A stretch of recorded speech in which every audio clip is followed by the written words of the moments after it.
What up, fight fans? It's your main man, Made Man, back at it again, and y'all know how I get down. We talking boxing. Shout out to the homie Jonathan Fox in my last video comment section asking the question, how do I feel about Brandon Rios and Mike Alvarado 3 upcoming on January 24th, 2015? Man, let me tell you, homie, I am amped for this upcoming fight. This is going to be the fight that I'm very much looking forward to. The entertainment value for this fight through the fucking roof. This fight entails everything that boxing needs right now, my man. Let me tell you, man, honor, respect amongst fighters, not no shady ass negotiations, nothing holding up, no egos involved, a lot of heart involved, the need, I repeat, the need to win in this particular fight. On top of all of that, it's in a trilogy, so we know we're expecting fireworks in this fight.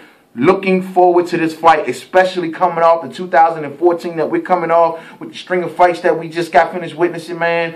Boxing needs this fight. Al Heyman was not involved in the making of this fight, ladies and gentlemen, so maybe that's why it was so smooth. I don't know. Anyway, you know what I mean? Looking forward to this fight. You know, this is one of the few official fights that's been already made for next year. We know in this same particular month we got Bermane Stiverne and Deontay Wilder, so already looking forward to 2015 in the sport of boxing, ladies and gentlemen. But these two fighters, trilogy, man. We ain't been this amped for a trilogy since Marcos Antonio Barrera, possibly, and Eric Morales. Prior to that, we know we had the Guardian Ward fights. This is no different. Expect explosive fireworks. The two styles of these men, man, they complement each other very, very well. You know, just like in the Guardian Ward fight and in the Morales and Barrera fight, these may not be the two more stellar elite boxers of today, but when they get in the ring with each other, their styles are A fucking plus against each other. I hope no one take that and run with it, but they very much complement each other where it's going to be very entertaining for the fans, very crowd pleasing. Don't tell HBO, but on the low, I probably would have paid pay-per-view money for this fight. You know what I'm saying? No ifs, ands, or buts, especially given the shit that we had to pay for last year. You know what I mean? So, you know, looking forward to this particular fight. The cool thing about this fight, you know, from a fan's point of view, is that this is a pivotal fight. Not only just, oh, you know, we want to give you the third fight because the first two were great and we want to make it a trip. That's good and all that. But this is a pivotal fight for both of these fighters, man, in their careers. They are both trying to avoid the Friday night fight stigma. You know what I mean? They're looking, the loser of this fight can be bumped down to Friday night fights or some shit like that. You know, and bye-bye for, you know, elite notable fights anytime soon. You know what I mean? But they are both at that point in their career. We know Mike Alvarado is coming off 2 back-to-back losses against Juan Manuel Marquez and Ruslan Pavetnikov, in which he lost his strap, his WBO strap, against Ruslan Pavetnikov, who went on and lost against Chris Algieri. But anyway, Mike Alvarado is at a very, very low point right now. You know, he needs this particular win. Given also the fact that, man, his last 4 fights have been wars, Joe. I mean, wars. The Marquez fight was a fucking war. The Pavetnikov fight was a war. The 2 Rios fights were wars. Man, you know, you got to ask yourself how much of those 4 fights took out of Mike Alvarado, man, because goddamn. But the fact still remains, he's coming off back-to-back losses. He needs a win. He really, really needs a win. He's been rotated around the top-ranked carousel now, the top-ranked, you know, merry-go-round or whatever, and he's back to Brandon Rios. The thing is, both of these fighters really came to prominence off the back of each other, and now they need each other more than ever. You know what I mean? You look at Brandon Bam Bam Rios, 32-2, 23 knockouts. He's also at a pivotal point in his career, man. He needs this win, too. You remember this last fight against Diego Chavez, in which he won it, but however he won it by disqualification, in which he did not look all of that good. You know, he was, in my opinion, if that fight would have played out, possibly en route to either a loss or a draw at best, you know what I mean? But in my opinion, a loss. Diego Chavez began to outbox Brandon Rios quite easily in the later rounds of that fight until he did the dumb shit and got the DQ and cost his dumbass the fight, you know what I mean? But the fact is, Brandon Rios didn't look all that stellar in that particular fight. We know prior to that, he lost a one-sided defeat against Manny Pacquiao in Macau. So the thing is, he is at a pivotal point in his career. He needs this win, and it's a trilogy. How psyched are we for this motherfucker? You know what I mean? You look at the styles of Brandon Rios and Mike Alvarado. 2 volume punches, to say the least, you know what I mean? In their first fight, Shit, man, each round, according to CompuBox, averaged 188 punches. 82% of their punches were power punches. And the crazy thing about that is that out of all those power shots, those back and forth combos and all that shit that they were getting into, neither fighter really didn't get officially hurt till roughly round 5. In which you seen Brandon Rios' head bouncing around like Mr. T on Rocky and shit. You know, he ate a lot of punches, so you thought he was kind of dazed. And then he comes out in the 6th round, and he really shakes up Mike Alvarado with a devastating right hand. Shook him up and then finished him off in the 7th with a TKO. So, you know, but neither one of these fighters didn't get hurt until, and if you'd have seen all the punches that they were eating, good God, I was looking at Brandon Rios like, man, this dude is not fucking human. He is defying logic in every way. The man is a maniac. I don't know what's wrong with him. You know what I'm saying? He eats punches like Scooby snacks or some shit. He just smiles at this shit like, I love it, I love it. You know what I mean? But I like Brandon Rios, man. He's funny as shit to me. You know what I mean? But that first fight was just, it was off the hook, and it ended in a knockout. Then in the second fight, we seen Mike Alvarado. We thought it was going to go on just like the first fight did. Made the great adjustment after round 2. Started to box Brandon Rios and took the unanimous decision. Still back and forth fireworks the entire fight, off the hook. You know, but like I said before, Brandon Rios, same way as Mike Alvarado, has had adversity since these last two have met. He's had the Chavez fight, and then prior to that, he had the one-sided defeat to Pacquiao. Then on top of all of that shit, dealing with shady-ass Alex Ariza, got the performance-enhancing drug thing. You know what I mean? He was banned from boxing for about 5 months. You know, it was just bad since these two have seen each other. So they need each other, man, more than ever at this particular point, you know. And you know, it's going to be amazing to see how this fight goes down, you know. You look at the styles of these two fighters. You know, Brandon Rios, come forward style fighter. Footwork is not all that great. He has very good, I think, vertical footwork where he can close the gap. Terrible horizontal footwork, which he moving side to side is a problem, it seems as if, for Brandon Rios, you know. The thing with Brandon Rios, I've been questioning in his last couple fights his stamina. You know, the thing is with Brandon Rios, he throws a lot of punches. I hear what everybody's saying.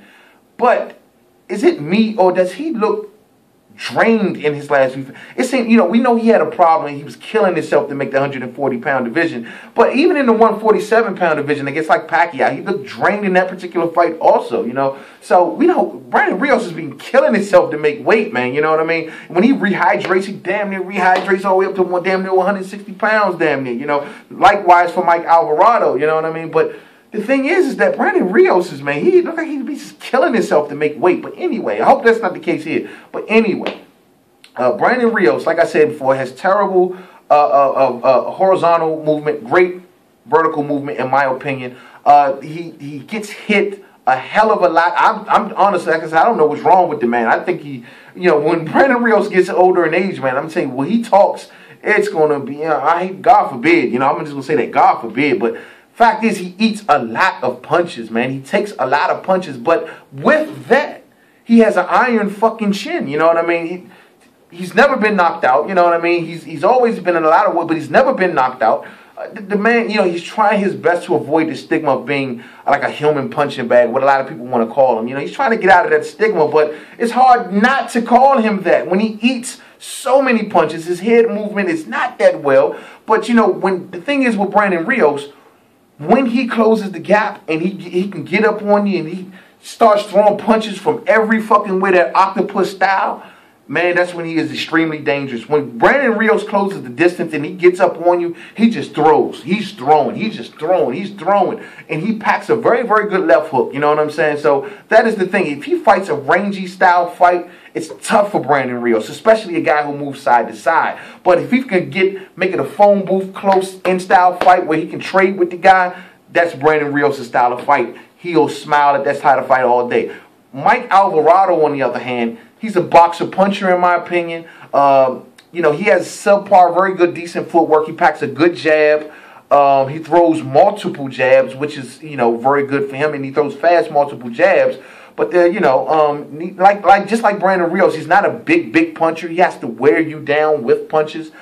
He has a lot of heart. He has a big heart, just like Brandon Rios does.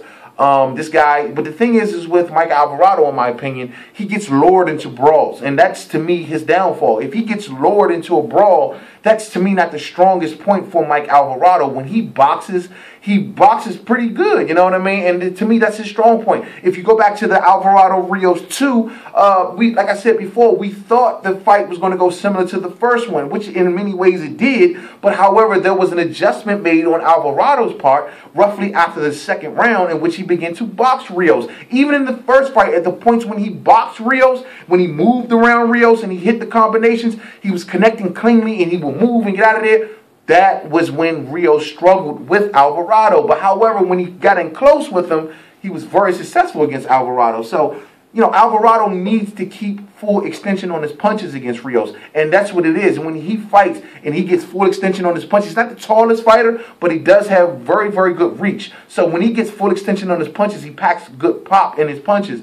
He needs to keep that going in the upcoming fight, in my opinion, with Brandon Rios, ladies and gentlemen. So, you know, and also, you know, Mike Alvarado's been in big fights, you know, for quite some time. And, you know, he also fought Mauricio Herrera. He also beat Breeders' Prescott, the guy who knocked out Amir Khan in like less than 20 seconds or some shit. You know what I mean? So he's been in, and this is prior to Brandon Rios. So he's been in big fights for quite some time. You know what I mean? So Mike Alvarado, he cannot make this a phone booth fight whatsoever against Brandon Rios. If the fight goes similar to the first fight and this third fight goes similar to the first fight, it's going to favor Rios. If it goes second fight, it's going to favor Alvarado. He has to box. If you go back to Alvarado and Marquez, for crying out loud, when he boxed Marquez, I thought he was doing a very, very good job. However, he was countered very easily. And eventually, Marquez, through his veteranship, sucked Alvarado into a brawl, in which Alvarado just he just doesn't have the it to finish a brawl. He can fight a brawl fight, but he can't finish it. You know what I mean? And Marquez sucked him. Same thing with Ruslan. Ruslan Pavetnikov threw what? How many fucking punches? Damn near 600 punches against Mike Alvarado. Mike Alvarado matched him with damn near, not quite 600, it was like 580 something or something, but damn near 600 punches, and he damn near matched him, you know. And the thing you got to ask yourself is like, why does he keep getting sucked into these brawls?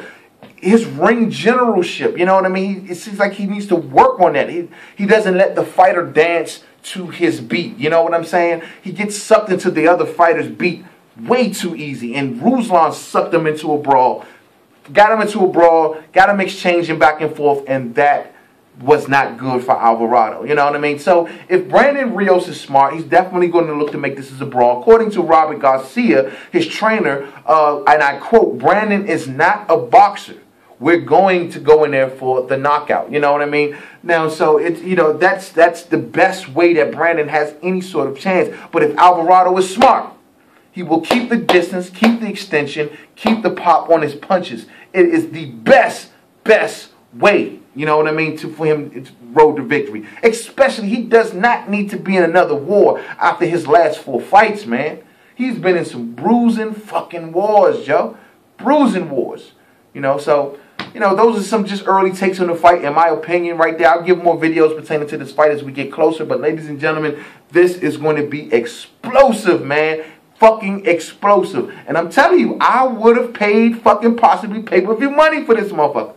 This is the type of fight I like to see. Fuck all that undefeated shit. This type of fight is going to be entertaining. Man, get the popcorn ready, get the brewskis ready, because it's going to be on January 24th, 2015. To the next video, it's your main man, Made Man. Don't forget to subscribe. Don't forget to check me out on Twitter. I'm at MadeMan511. Jonathan Fox, you got it, man. We'll keep telling you with this as we get closer to the fight. And, yeah, we're going to get it on. So, until then, I see y'all then. Peace out.